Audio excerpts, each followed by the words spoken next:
Bismillahirrahmanirrahim. Assalamualaikum warahmatullahi wabarakatuh. Ketemu lagi kita, semoga sehat semua.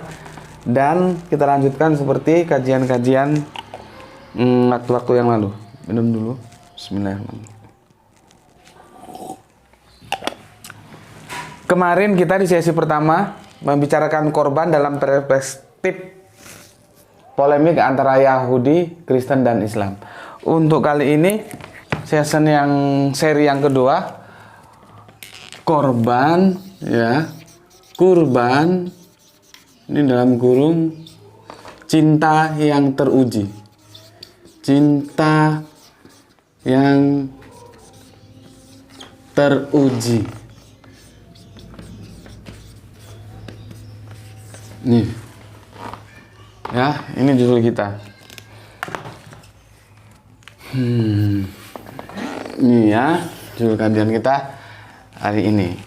Sekarang kita coba kritisi dulu dari segi bahasa. Kurban itu artinya apa? Kurban. Kurban itu artinya apa? Setelah kita cari arti kurban, ternyata itu artinya mendekat. Masalahnya mendekat ke siapa? Tuh. Kurban itu artinya mendekat. Di sini tentunya mendekat kepada Gusti Allah Agung. Ya. Mendekat kepada Gusti Allah Agung. Jadi, aktivitas kurban itu artinya dalam upaya kita mendekat kepada Gusti Engkang Maha Agung. Begitu. Sebetulnya seperti yang aku sampaikan kemarin, bagi Islam itu tidak menjadi sebuah masalah tentang siapa sebenarnya yang dikorbankan, apakah Ishak, apakah Ismail. Tetapi kalaupun kita tetap mempertahankan bahwa sesuai dengan argumentasi yang handal bahwa yang dikorbankan itu adalah Ismail, itu hanya dalam kepentingan untuk meluruskan sejarah saja, begitu. Sedangkan untuk yang lain tidak, karena secara teologis mau siapapun yang dikorbankan tetap saja itu tidak berpengaruh terhadap garis kenabian Kanjeng Nabi Ismail, dan itu yang akan menurunkan nanti Kanjeng Nabi Muhammad yang notabene sebagai Nabi kita sebagai umat Islam. Jadi bagaimanapun Islam tetap saja dia valid, dia sah sebagai anak-anak Abraham, begitu ya. Terus begini, kalau teman-teman Thorikoh ya itu membahas tentang kurban, itu mereka masuk ke dalam sebuah substansi. Seperti tadi, tidak terlalu penting siapa yang dikorbankan, tapi substansi dari korban itu sendiri apa. Kalau teman-teman Thorikoh menjelaskan bahwa substansi dari korban itu adalah menyembelih, memotong, membunuh nafsu kebinatangan yang ada di dalam diri kita, agar kita menjadi manusia yang baik, begitu. Lalu bagaimana kalau kita lihat dalam perspektif sejarah perjalanan Kanjeng Nabi Ibrahim? Kita tahu Kanjeng Nabi Ibrahim itu adalah sosok yang sangat merindukan seorang putra, ya. Dan pada satu saat doa yang sekian lama dia panjatkan dikabulkan oleh Gusti Allah Agung. Diberilah dia seorang putra yang bernama Ismail. Ya, Ismail. tentunya sesuatu yang sangat dirindukan, sesuatu yang sangat disayangi, sesuatu yang sangat menjadi tambatan hati. Disinilah timbul rasa cinta. Cinta. Ya. Makanya kenapa kita bersikuku yang dikorbankan untuk Ismail? Karena kalau yang dikorbankan Ishak itu rasa cintanya tidak semendalam ketika dia punya anak satu, tunggal. Ya logika akal mengatakan, ya kalau diminta satu masih punya satu. Kan begitu. Tetapi lain, bagaimana kita masih punya anak tunggal, masih punya anak satu-satunya dan tiba-tiba itu diminta. Tentunya pada saat punya anak satu-satunya, rasa cintanya itu sangat besar sekali. Tiba-tiba Gusti Allah Agung meminta untuk dikorbankan, kurban. Dikurbankan ini. Ya. Bagaimana? Disinilah diuji antara cinta yang mana? Antara apakah Kanjeng Nabi Ibrahim tetap mempertahankan Ismail sebagai sesuatu yang sangat dicintainya, atau dia taat terhadap perintah Gusti Allah Agung juga sesuatu yang sangat dan harus dicintainya. Ya. Jadi ini pertarungan cinta. Antara cinta mana? Lebih cinta kepada Allah atau cinta kepada Ismail? Disinilah kecintaan Kanjeng Nabi Ibrahim itu benar-benar diuji, gitu. Ya, bayangkan seperti tadi aku bilang, Anda punya anak satu-satunya yang itu lama Anda rindukan, tentunya cinta Anda tercurah begitu besar, tiba-tiba diminta. Dan yang minta itu Allah, dan Anda sebagai seseorang hamba yang apa namanya ya, yang sangat taat, tentunya sangat juga mencintai Allah. Masalahnya sekarang Anda lebih cinta terhadap yang Anda miliki atau Anda lebih cinta kepada Allah? Kalau Anda lebih cinta terhadap Anda yang miliki, maka Anda mengabaikan perintah Allah. Tapi kalau Anda cinta kepada Allah, maka Anda tunduk, patuh, sami'na wa ta'na, apa-apa yang diperintahkan oleh Allah. Kalau ini diminta, ya dikasihkan. Memang sih ada sebuah kisah, ini kisah ya. Kanjeng Nabi Ibrahim itu sosok yang orang Jawa bilang itu loman. Loman itu suka memberi. Ora kedonyan, donyo itu dunia. Artinya tidak gila harta, tidak ingin memiliki sesuatu itu sampai melekat ke dalam hati. Kalau kita baca di kitab-kitab Kejadian di Torah itu ya, jelas sekali bahwa Nabi Ibrahim itu bukan orang yang miskin, dia punya ternak banyak juga, gitu loh. Tapi itu semua tidak menggantung atau melekat erat di dalam hatinya sebagai sesuatu yang harus dipertahankan. Enggak kedonyan. Kanjeng Nabi Ibrahim itu loman. Dalam suatu kisah dikatakan bahwa setiap mau makan, Kanjeng Nabi itu mencari orang yang diajak untuk menemani dia makan. Bayangkan, saking lomannya.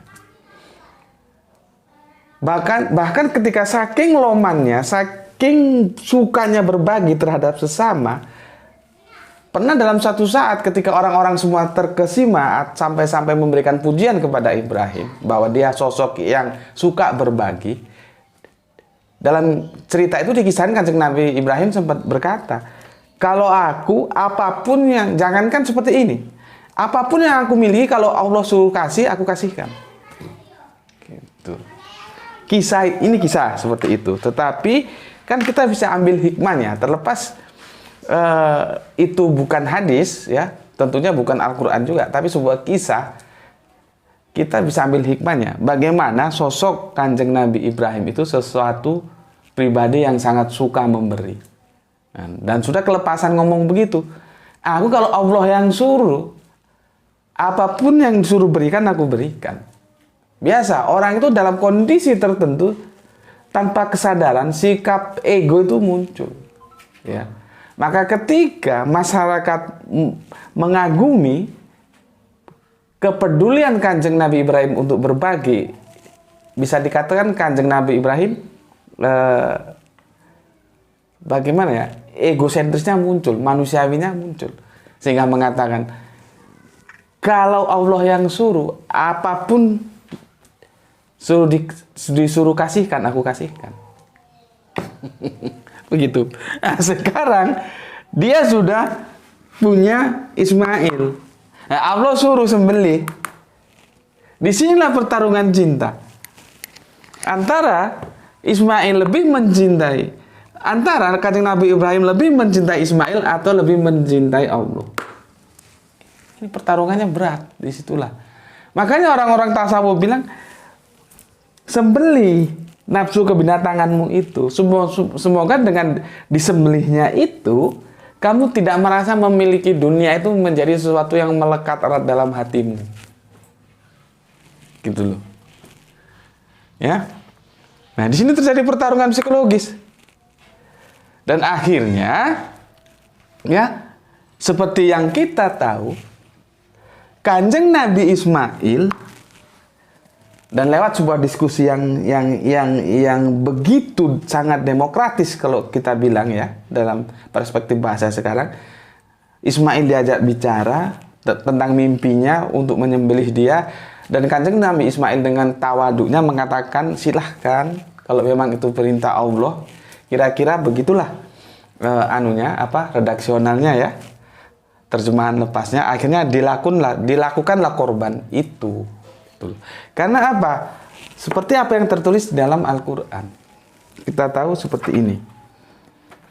Ini menjadi pelajaran kita bersama. Ketika kita harus memilih, kita menentukan cinta, kepada siapa cinta itu akan kita beri tanpa reserve. Seperti yang ditulis di dalam Quran surat At-Taubah, ya. At-Taubah, ini surat 9 ayatnya 24.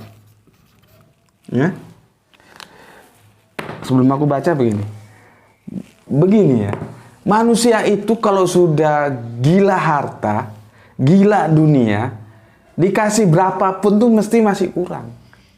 Sampai-sampai dikatakan satu gunung itu kalau sudah dimiliki, ingin dia gunung yang lain. Begitu rasa kurangnya.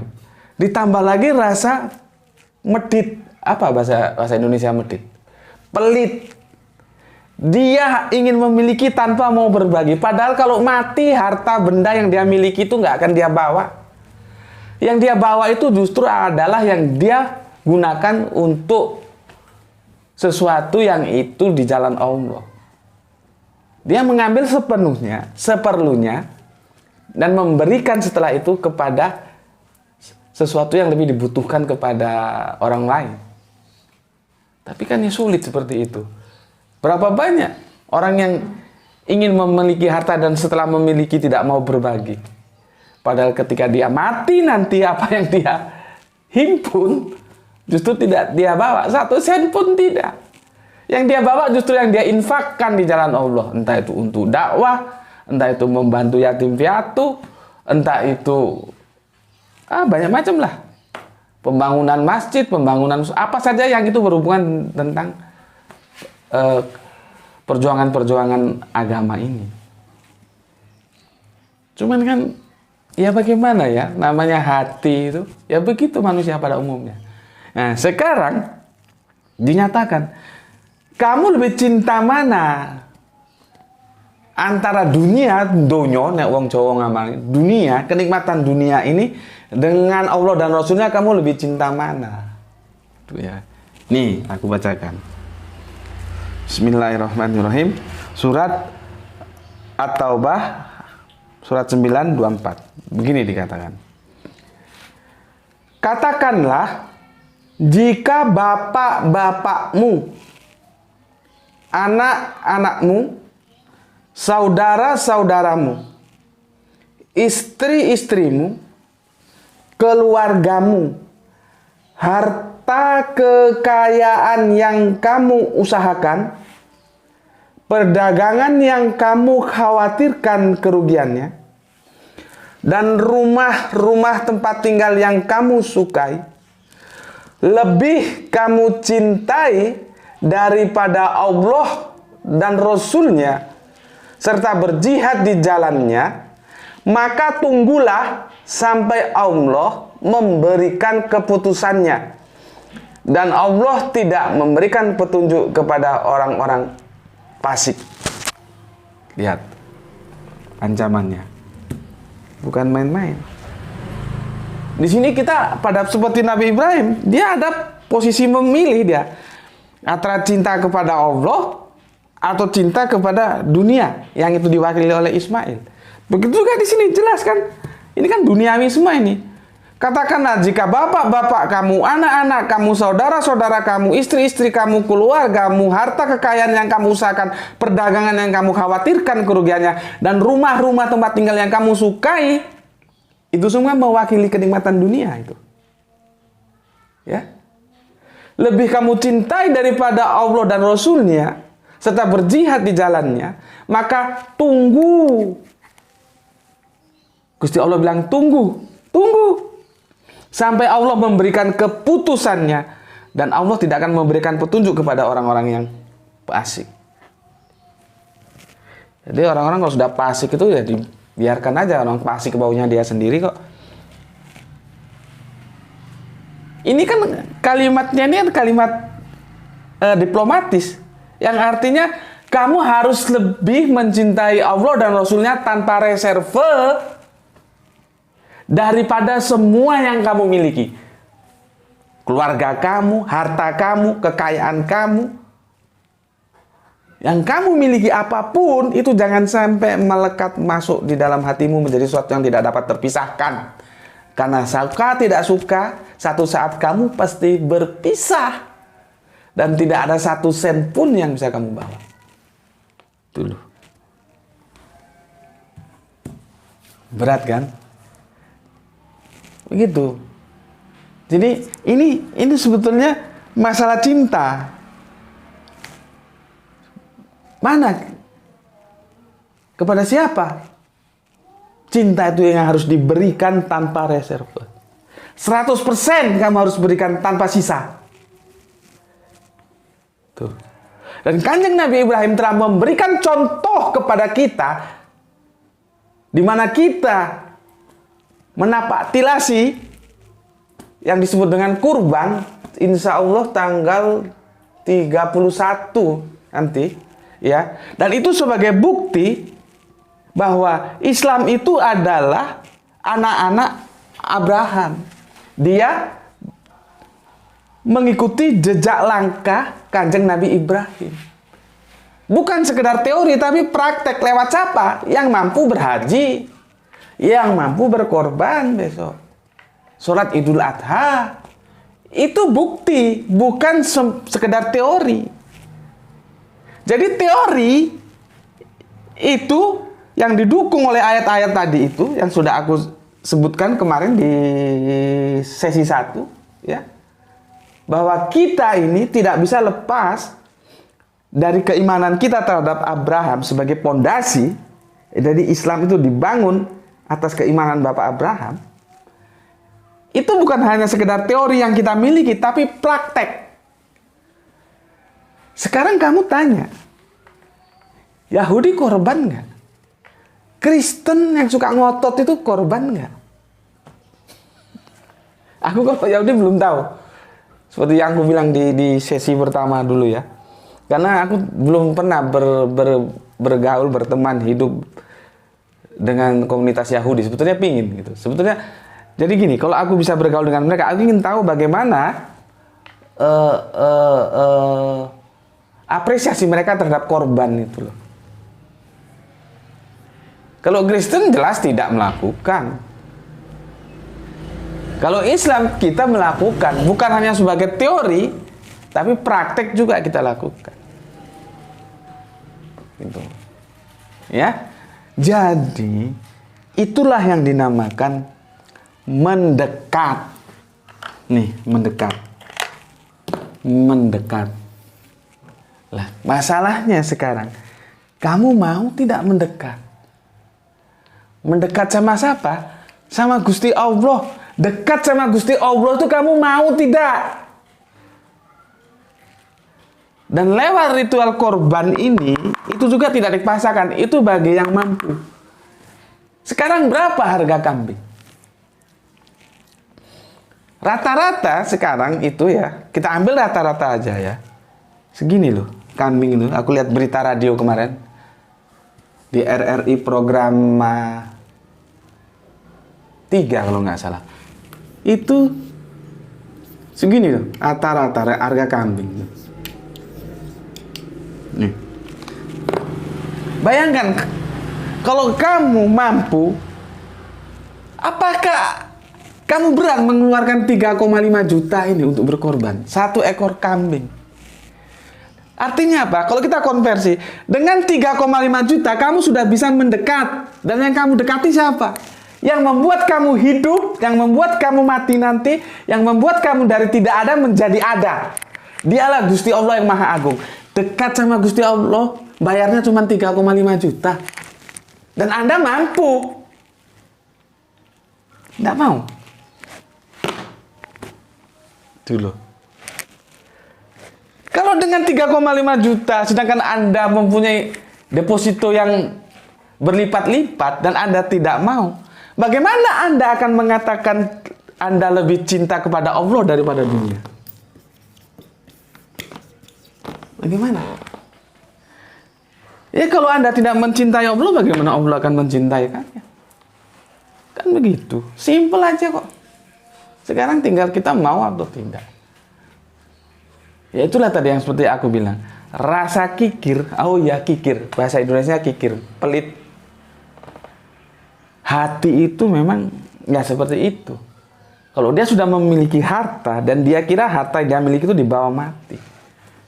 Bayangkan 3,5 juta. Kamu dekat sama Allah. Sedangkan kamu punya harta yang berlipat-lipat. Lebih dari ini. Artinya apa? Kamu mampu. Kecuali yang tidak mampu. Gitu loh. Ya. Disinilah pada saat tanggal 31 nanti itu terjadi hari raya kurban. Iman kita maksudnya orang-orang yang mampu itu sedang diuji. Yang notabene perspektifnya cinta. Kamu lebih mencintai yang gandoli, orang Jawa bilang. Gandoli yang 3,5 juta, nggak mau kamu keluarkan.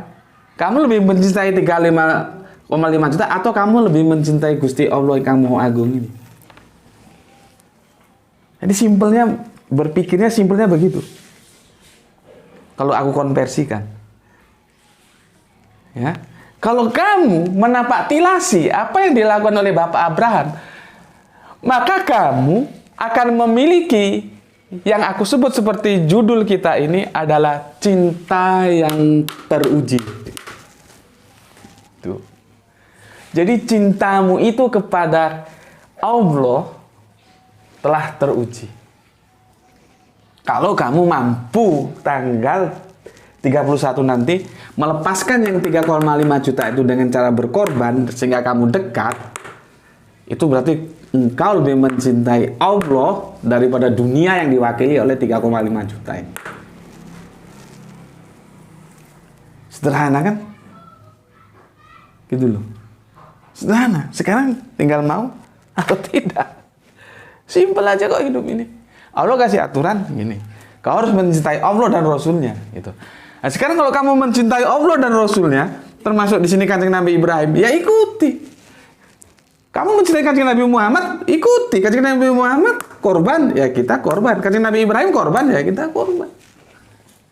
Gitu. Itulah yang disebut apabila kita mampu, bila kita mampu melaksanakan kurban itu, karena ini sebetulnya perspektif ini hanya soal masalah cinta, maka engkau akan memiliki seperti apa yang dimiliki oleh Bapak Ibrahim. Dia mengorbankan satu-satunya anak yang dicintainya, ya, demi mewujudkan cintanya yang lebih dibanding kepada duniawi yang diwakili anaknya, lebih cinta kepada Allah.